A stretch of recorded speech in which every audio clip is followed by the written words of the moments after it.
So till now we have seen these two tables, NVDA. So we already know sein, heißen, werden, bleiben. These are nominative verbs, and darf sie pass. These are dative verbs. The third category is of two-way verbs. Two-way verbs means the same verb can take accusative और dative. ये verb खुद decide करती है, but इसने भी rule बना रखा है. रूल ये बना रखा है कि if after any of these verbs, if person is there, it will be dative. Person dative. Person will be dative.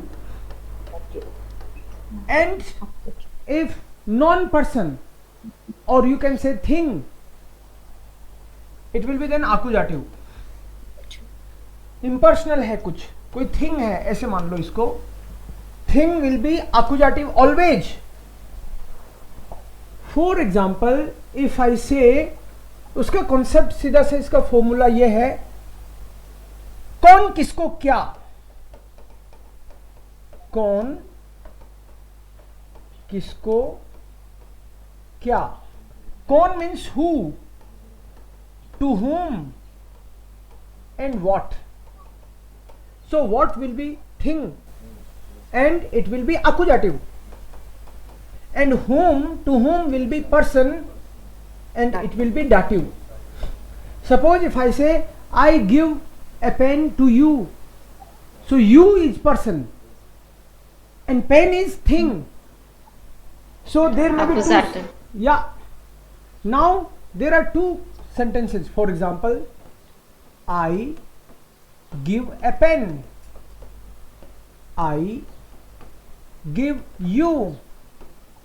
I give you a pen. Three sentences actually. So here only thing is there. So the sentence will be NVA. मतलब subject, verb और accusative case. Accusative. The verb is from here, but if thing is there, it will be accusative. देख के पता तो चलेगा person है कि नहीं है. Person will be dative. I give you. You are not thing, you are person. So dative. And if person and thing both are there, person will be dative and thing will be accusative, but person will come first. That's why they call it NVDA. D is for person and which come first if thing is also there. So sentence becomes Ich gebe einen Kuli. Einen Kuli. Einen Kuli. Ich gebe Einen Kuli. einen Kuli. And here is gebe dear.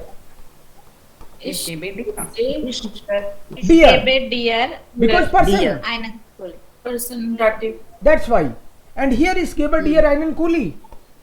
Yeah. Ich gebe dir Einen Kuli. einen. Einen. Einen Kuli. यहाँ person thing दोनों आ गई. Yes. सो हर बार यही देखना है और इन verbs में वो meaning निकलता है. I tell you a story, so you will be dative and story will be accusative. I show you the way, मैं तुमको रास्ता दिखाता हूं. मैं तुमको, person dative and way will be accusative. Yes. I tell you something, जागन is to say. I tell you something, so something is thing. Ich sage dir etwas. Ich sage dir etwas. Ja, etwas. Ich sage dir Etwas. etwas means something. Ich sage dir namaste, so it will be namaste maybe. Kaufen, kaufen तो accusative में लिखा हुआ था, but ये NVDA की verb है. अभी तक तो बाकी सारी accusative थी. अब इसका और ध्यान रखेंगे अपन. जहां भी ये सेंस निकलता है, कौन किसको क्या, this is the definition. Who will be subject, to whom will be object, person. Because मैं दीवार को कुछ नहीं दे सकता, रिसीवर भी तो होना चाहिए. दीवार को क्या दूंगा मैं, वो ले भी तो सही. कोई बोले यहां पे पर्सन ही होगा या कोई जानवर भी होगा. अगर वो ले रहा है तो जानवर भी होगा, कोई बात नहीं. Some receiver should be there, right?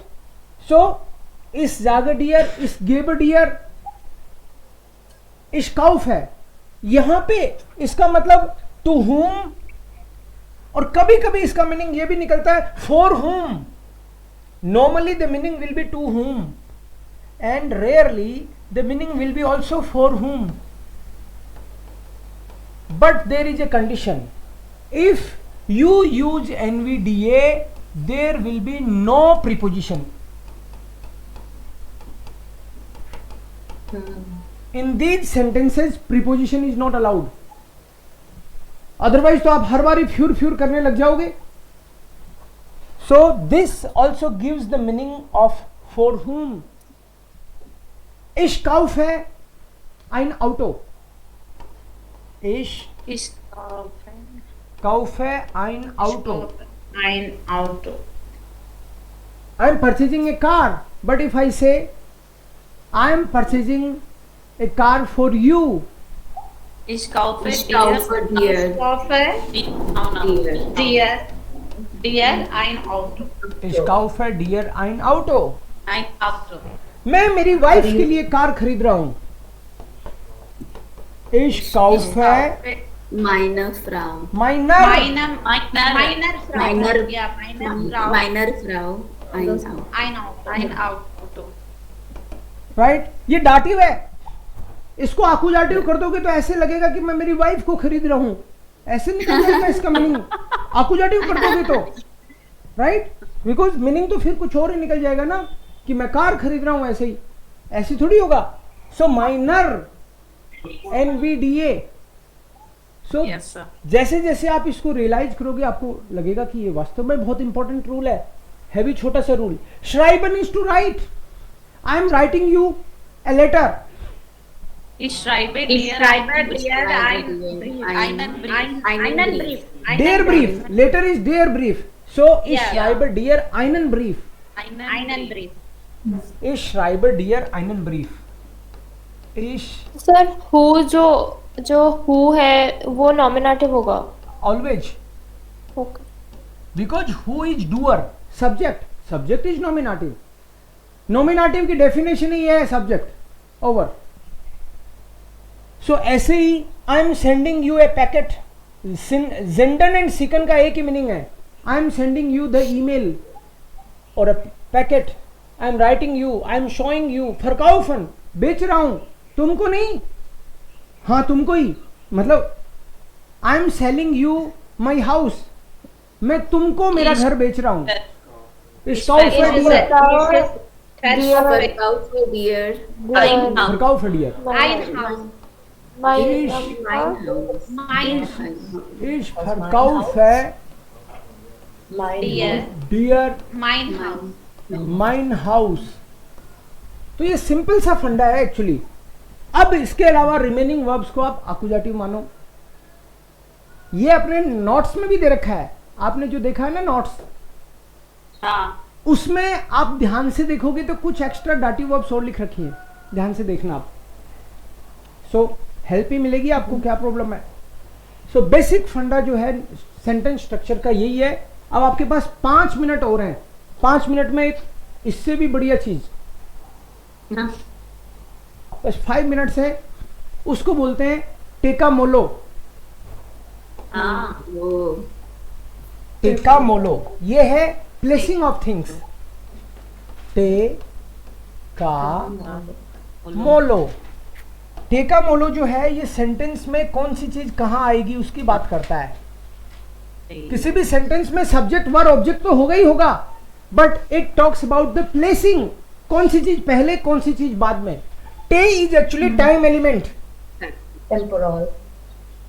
टे is Time element. time element. It can be anything, any time element. Time element means, for example, 4 o'clock, maybe in the evening, Abend, maybe tomorrow, morgen, maybe next year, next year, anything at 5 o'clock. So any time element is day. German में तो इसको temporal, casual, modal, local ऐसे बोलते हैं, but अपन को उस चक्कर में नहीं पड़ना, हमको ये देखना है टाइम एलिमेंट। देन का मतलब है कारण, रीजन, कारण, reason element for what, reason. मो इज मोड, रीजन को आप ऐसे भी कह सकते हो कि वाई का जवाब, वाई का जवाब। एंड मोड का मतलब है हाउ का जवाब, हाउ, जैसे I am coming by car, how I am coming, the way, mode, how, like midem auto for example. And low is place element,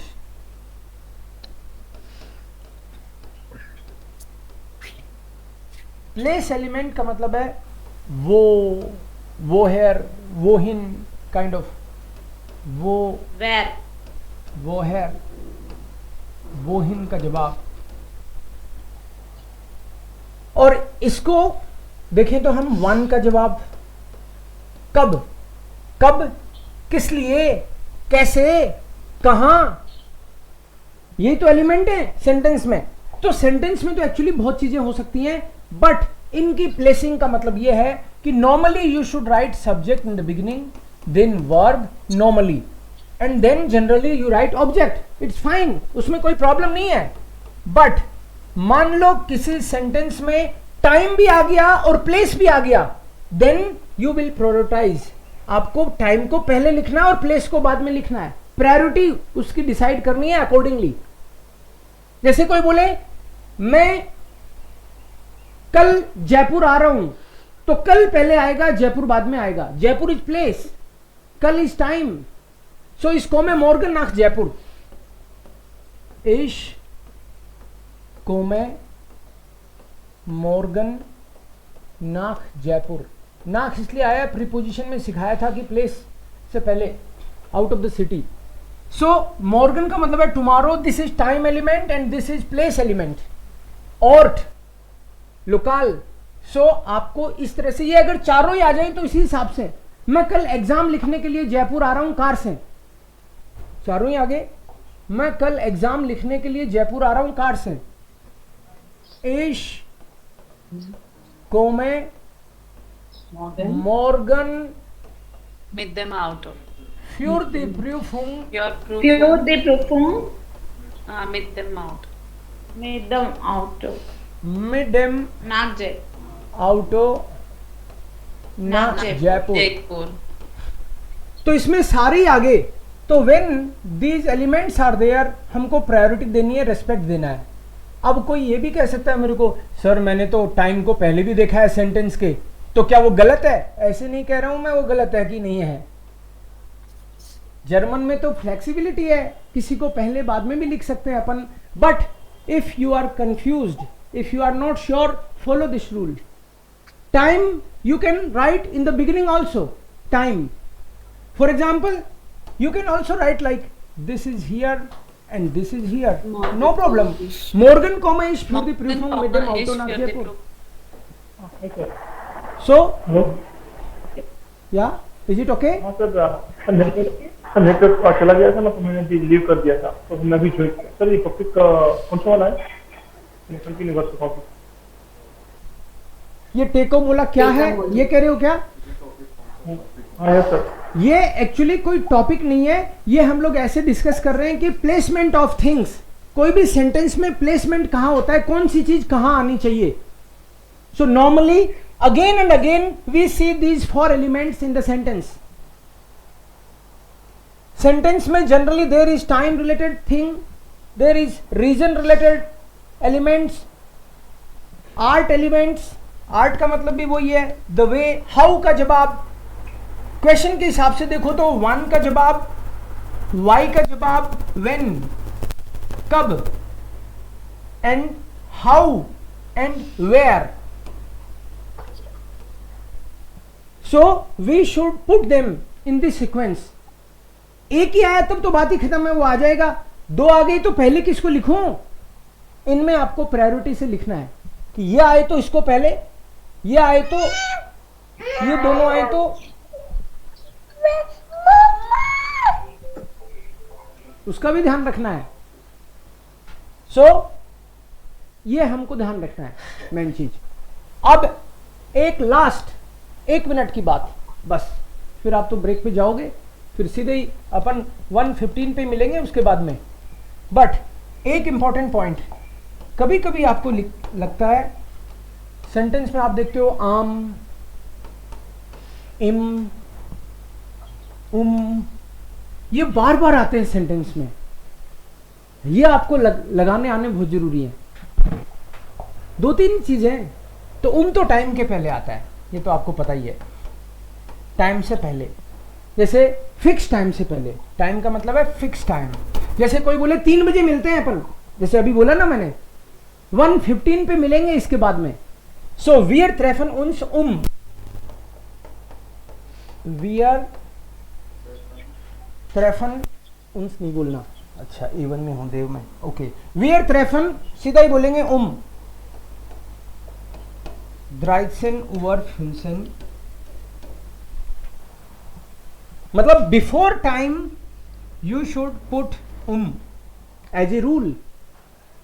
time में देखा कितनी बजे, इसका मतलब है at, we are meeting at 13:15। So time से पहले हमेशा लगाना है। At what time, the meeting is at 3 o'clock, the train will come at 8 o'clock। So at के लिए फिक्स कर लो, दिमाग ही नहीं लगाना। एंड dates,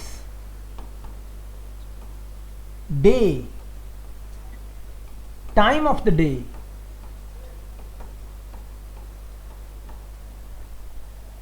जैसे डे मतलब जैसे मंडे है तो आपको लिखना है हमेशा आम मोंटाग,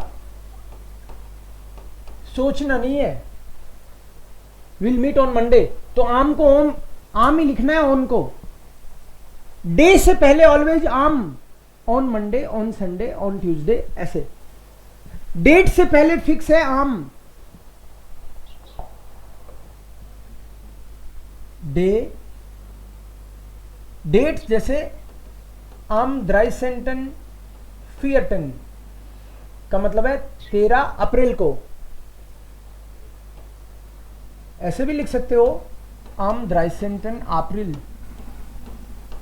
बट डेट से पहले ऑलवेज आम। And time of the day means in the morning, in the evening, ऐसे। आम मॉर्गन, आम आबेंड, आम मिताग। Sir, also for like Dienstag and कोई भी जैसे क्रिसमस, उसके लिए भी ऐसे। हाँ, यस। सो एक चीज मैंने आम की बताई, इसको लर्न करना है। इनमें months, seasons, months, seasons, directions and Like, year. what about the festival, sir? Like she was saying Christmas or any festival. How do we use it? Yeah, Okay. yeah, as she mentioned, so im month से पहले, for example im Januar, im Februar, im März, im April, या seasons, im winter,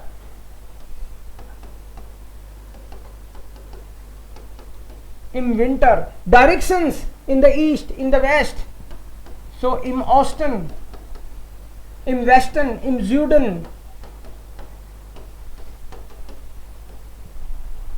and year, im Jahr 2015। यार लिखे बिना इम मत लगा देना, या तो इम यार 2015 आएगा या फिर सीधा ही 2015 आएगा, फिर कुछ नहीं आएगा। सो इम यार 2015। सो ये चीज भी आपको हेल्प करेगी जब सेंटेंस में आप देखोगे कि ये क्यों लगता है, तो आप ये समझ लेना कि सर ने बताया था इसलिए लगता है। That's it. आम plus day, dates, time of the day, festivals के लिए भी. ईयर, मंथ, सीजन्स, डायरेक्शंस हमेशा इम. And for the fix time, before the fix time always write क्ला. Sir, Yeah. in English we write like 13th, TH we write, right? So here we don't need to write in German when you're writing the date on 13th April or just This- write on 13th. This point means teeth. This point, if you are writing this point, वो वही बात कर रहा है. सो इसको पढ़ोगे आम dry सेंटन. Okay. सो 13th, first, second सब में आम के साथ में वो पॉइंट लगाते ही वो मीनिंग निकल जाएगा. That's why there is a point if you can notice. Can you see this? Yeah. Yes, yes. Yes. So this point is telling this information, that ranking thing. Yeah.